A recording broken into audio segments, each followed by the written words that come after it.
Welcome to Mackenzie Institute Long Talk.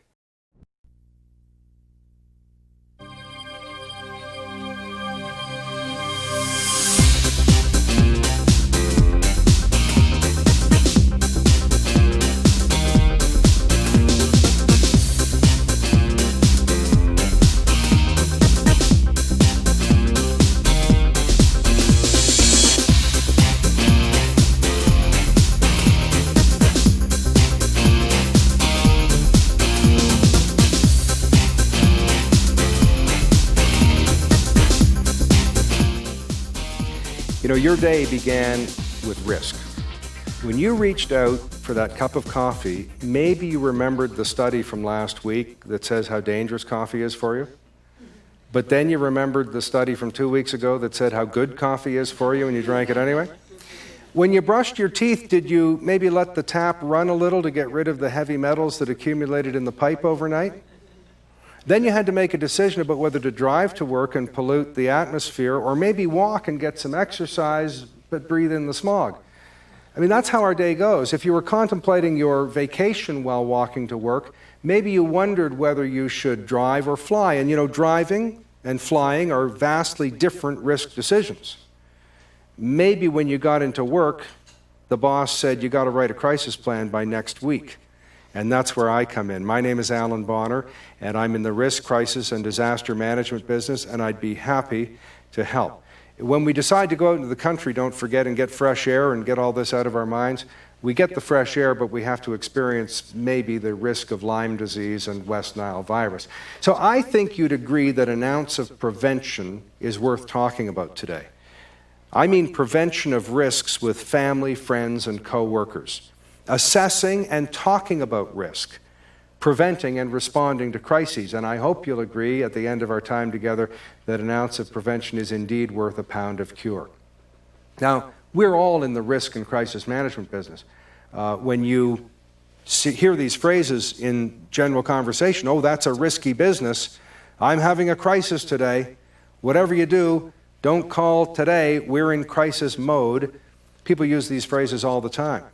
When you come up to a yellow light at an intersection and decide you can get through, you've done what we call a risk analysis of that situation, or the military call it an appreciation of the situation. Maybe some of you stopped at the red light because you knew it was going to change. When you hide your car keys or lend your car keys, that's a risk decision. When you take up karate and experience the great cardiovascular benefits that you get from that activity, you also have to watch out for the dangers of karate kicks and karate chops. Now, let's go back in history and talk about how people used to experience risk. If I'd been a worker in a medieval cathedral, I could do my own risk-benefit analysis. Sure, I knew I could fall off the scaffolding. I occasionally hit my thumb with a hammer. I breathed in dust from the stones that I was working with. And I knew of a worker who got a stone chip in his eye and was blinded. But I wanted the pay, and I felt it was an acceptable deal. And the people in the community who lived near that construction site did their own risk-benefit analysis too. They looked at the structure and they said, well, if it falls down, I bet it'll just miss my house. I don't like those unruly workers on Saturday night. I don't like the noise. I don't like the dust.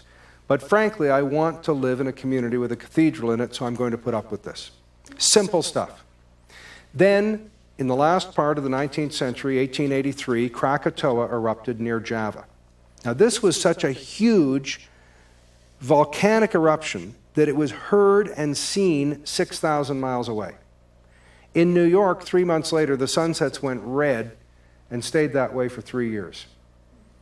All the ash and dust in the atmosphere blotted out enough of the sun that worldwide temperatures cooled for 3 years.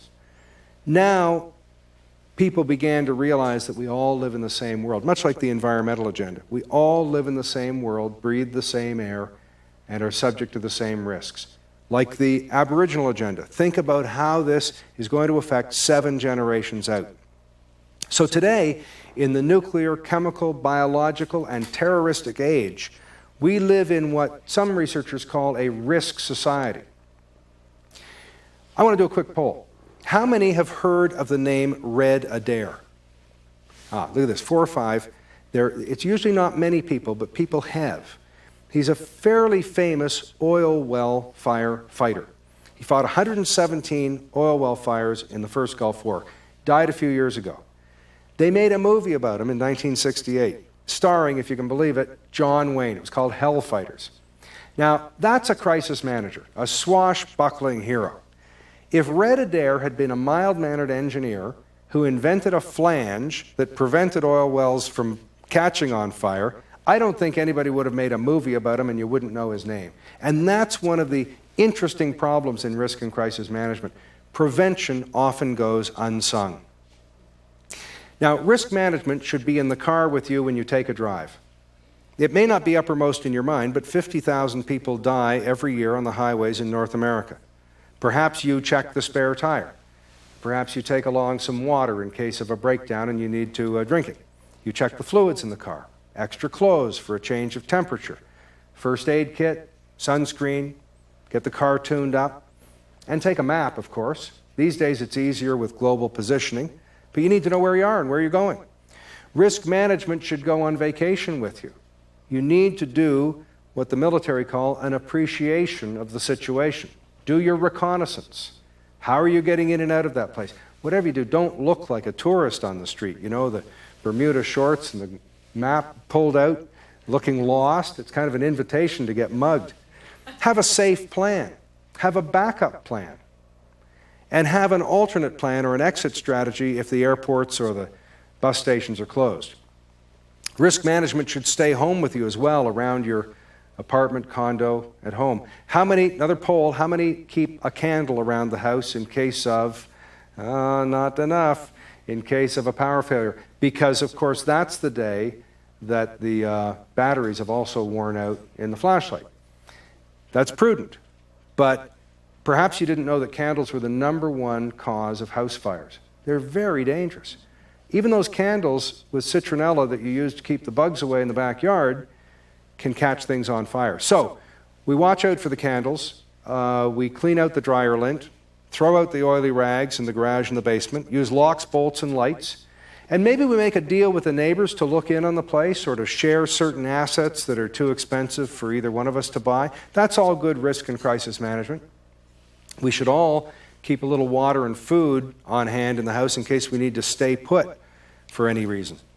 Risk management definitely should go to work. If you have risk and crisis management responsibilities in your job, you should brainstorm capabilities that you need and responses that you may need to exhibit. Not the cause. It doesn't matter why you would have to evacuate or why you'd have to stay put.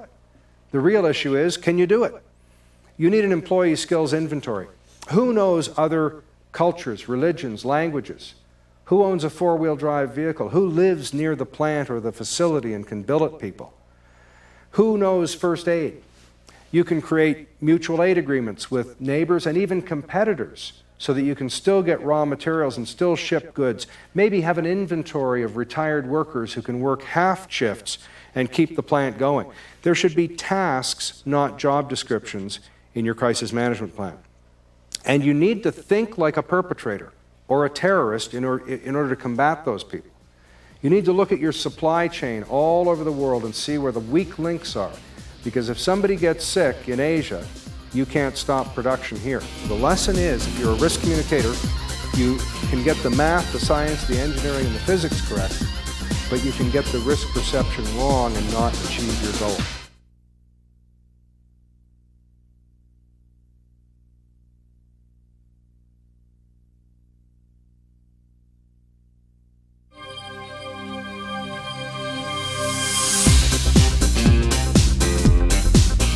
So risk, crisis, and disaster management are a continuum. Risk is prevention, planning, testing, and training.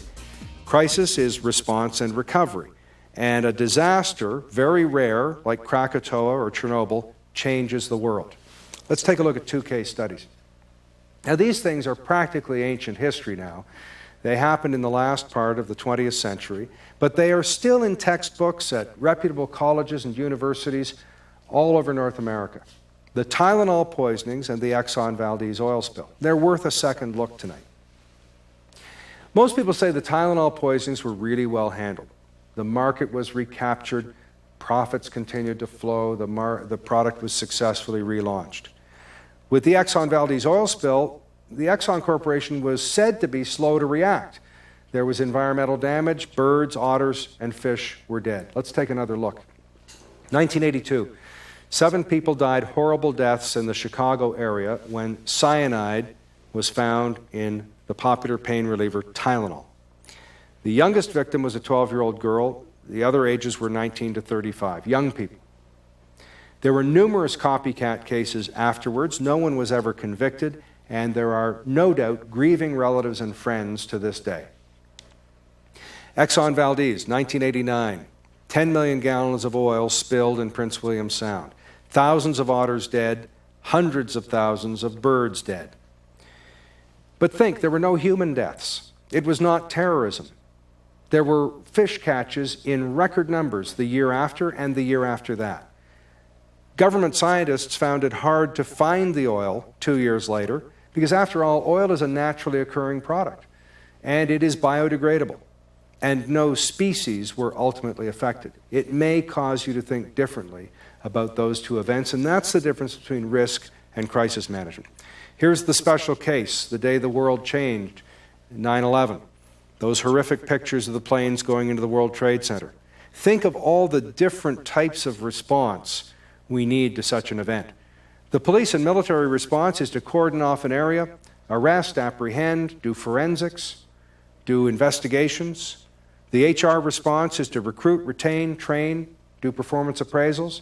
The PR response is research, op-ed pieces, writing letters to the editor and speeches. The engineering response might be to test the bending moment of that structure and find out why exactly it failed. And the legal response would be to sue and protect the interests of clients. All that and much, much more is required in a broad, holistic risk and crisis management strategy. Now, to illustrate the dilemma of risk management and risk communication, let's take the classic case of flying. Flying is among the safest forms of travel, but it's technically not understood by most people. Heavier than air flight, you can't tap most people on the shoulder and ask them to explain it. There are occasional spectacular crashes on the front page of the newspapers, and this causes people's risk perception to increase. There are very few reports at one place in time of the 50,000 deaths on our highways. That's because they're diffused over time and space. So let's say we owned an airline, you and me, and we're going bankrupt because after 9/11 people are not flying anymore. And we write a letter to our customers. Dear valued customer, please be advised we have done the research. Your risk perception is incorrect. Flying is very safe. Would you please get back on our airline? It seems logical. It shouldn't come as a surprise to us, though, that people reserve the right to do their own risk-benefit analysis, perhaps incorrectly, use their own personal circumstances and perceptions, and come to a decision. Now, I bet you dozens, if not hundreds of people died in the years following 9/11 because they chose to drive on their holidays and felt safer doing so than flying. And they're entitled to do it. So the lesson is, if you're a risk communicator, you can get the math, the science, the engineering, and the physics correct, but you can get the risk perception wrong and not achieve your goal. So, if you become a risk communicator, communicating to people about risk to them, remember that 80% of all the messages you give them to read or hear will be filtered out, not understood whatsoever. Your credibility is a yes or no decision.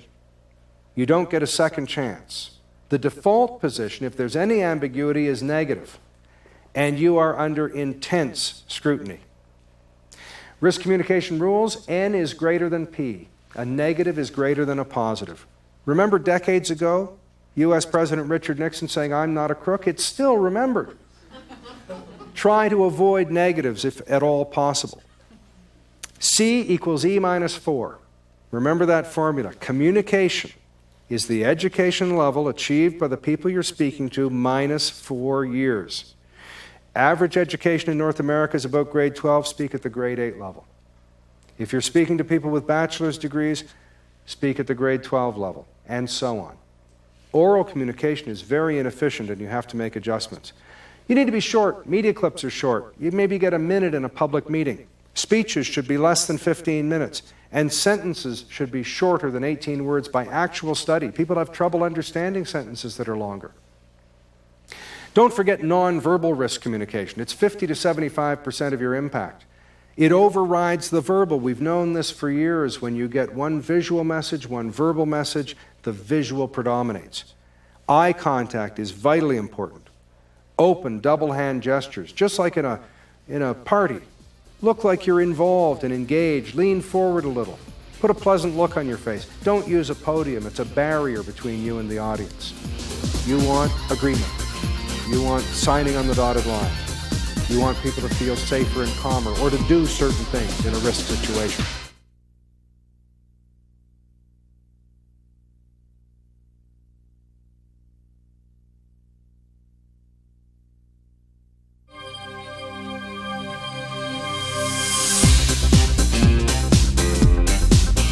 Here's a prescription, 4 SOCOs to success. And a SOCO is a strategic, overriding, communications, and knowledge objective. Strategic because you thought about it, planned it, rehearsed it, practiced it, maybe videoed it. Overriding because it's the big picture, not all the details, just the big picture that I need to understand. C for communication, good risk communication features simplicity, brevity, clarity, and repetition. Knowledge, you must have the facts, the data, the statistics, the proposed regulations in other jurisdictions, the guidelines, the studies, because your opponents will. And objective, you want agreement.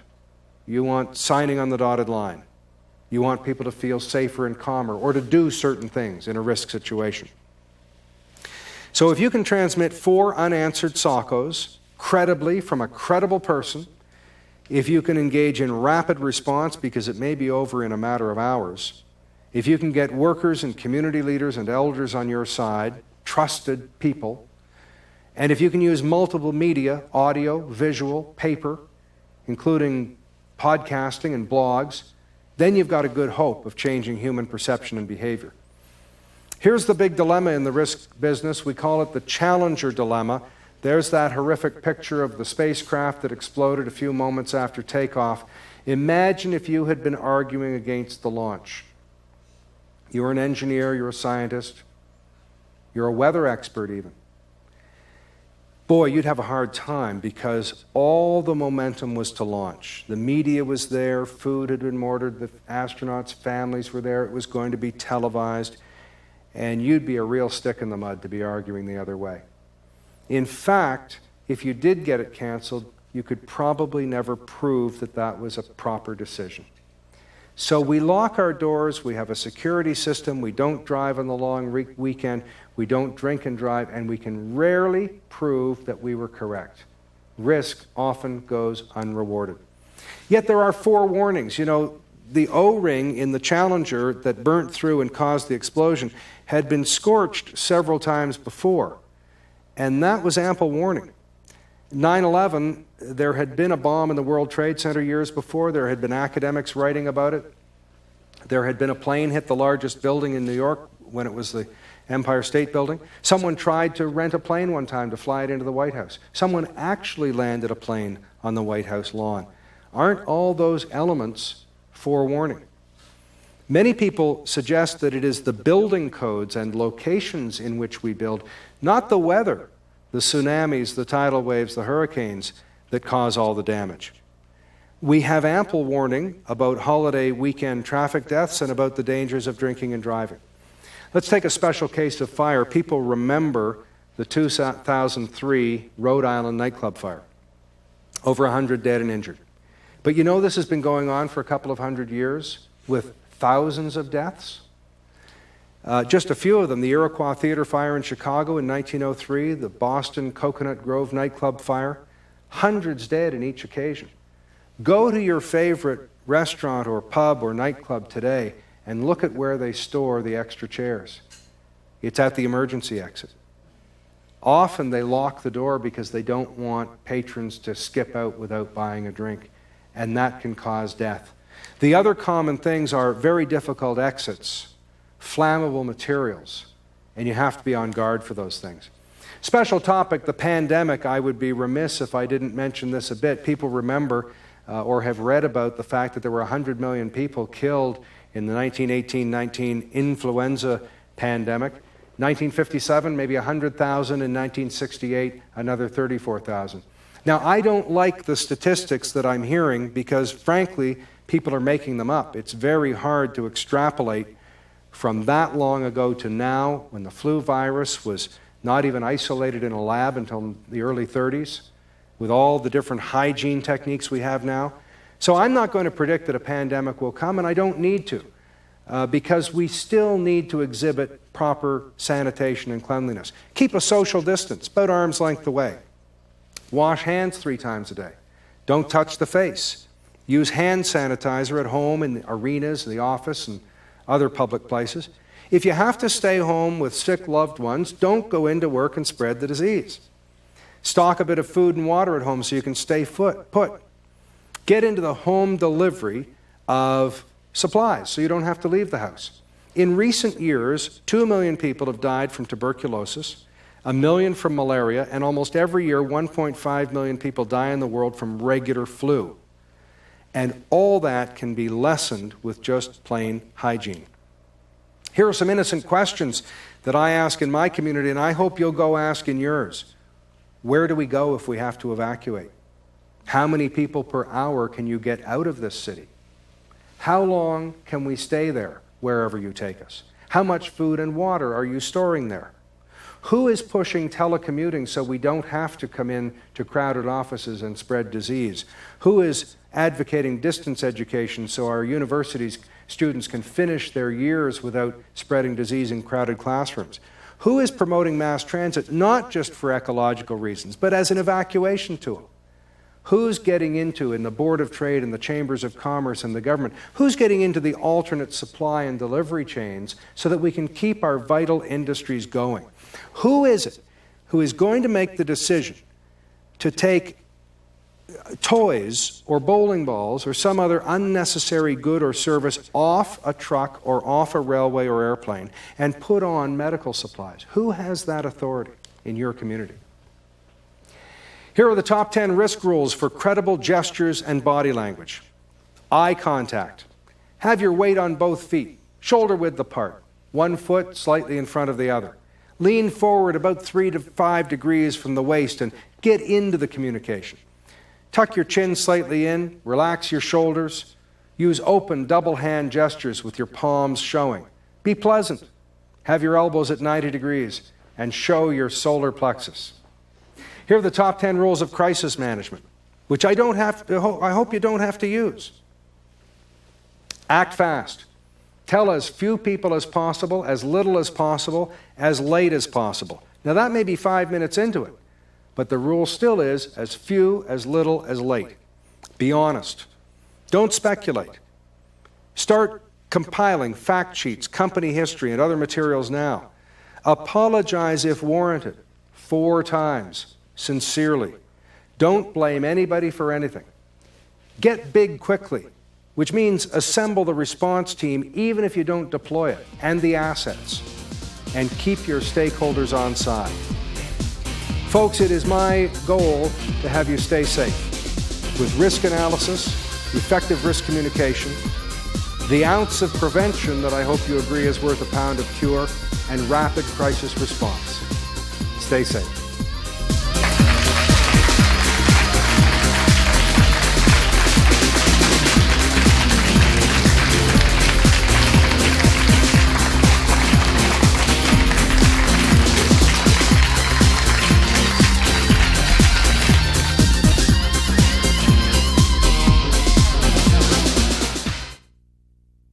Any views expressed here are not necessarily those of the Mackenzie Institute, its speakers, sponsors, or supporters, but the Institute is dedicated to fostering public discussion, debate, and education about security matters.